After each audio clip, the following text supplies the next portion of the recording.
আমি এখন যেখানে আছি ভারতের শেষ প্রান্ত। ভারতের শেষ প্রান্তে আমি দাঁড়িয়ে আছি।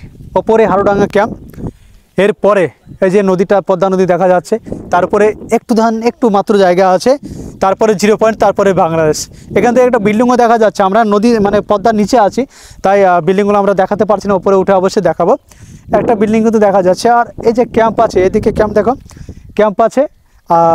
এই যে গ্রামের লোকজন আছে, এই যে এদিকে গ্রাম আছে, গ্রামের লোকজন যদি ওদের এখানে জমি জায়গা আছে, এই জমি জায়গাতে আসতে গেলে কিন্তু ওই ক্যাম্পে ওদেরকে আইডেন্টি প্রুফ দিয়ে ভেরিফাই করতে হবে, সেখান থেকে ওরা জমা দিয়ে আসতে পারবে।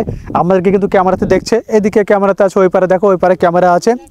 আর যে এই যে পয়েন্টগুলো এখানে কিন্তু বিএসএফ এসে থাকে, আজকে নেই, এখানে এসে কিন্তু ওরা ভেরিফাই করে, সবকে চেক করে আর কি।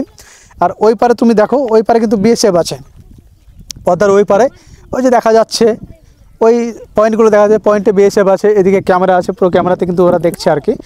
আর কি বলবো, মানে একদম যেখানে দাঁড়িয়ে আছি এটাই কিন্তু শেষ প্রান্ত ভারতের।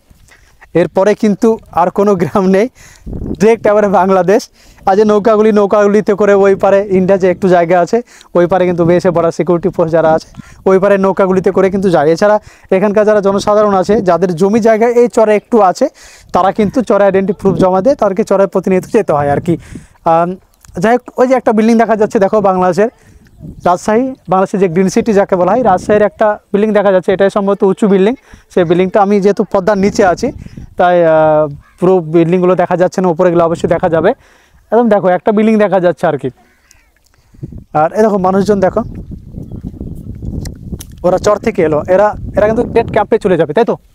ওরা ক্যাম্পে চলে যাবে, ক্যাম্পে আবার ভেরিফাই হবে, এরা এক্সিস্ট ক্যাম্প থেকে করবে। ওরা এন্ট্রি করে ফার্স্ট টাইম মর্নিংয়ে হয়তো এসেছিলো, সকালে এন্ট্রি করে ওরা চরে গেছিলো, চর থেকে আবার ওই ক্যাম্পে যাবে, আবার ওখান থেকে এন্ট্রি করে ওরা বেরিয়ে বাড়ি চলে যাবে আর কি, লাস্ট এন্ট্রি করে। তো এই হচ্ছে ভি পয়েন্ট, সুন্দর একটি ভি পয়েন্ট। ভারত এবং বাংলাদেশের সীমান্তবর্তী যে এলাকা, হারোডাঙ্গা বর্ডারের একদম মানে মিডিল পয়েন্টটা আমি দাঁড়িয়ে আছি।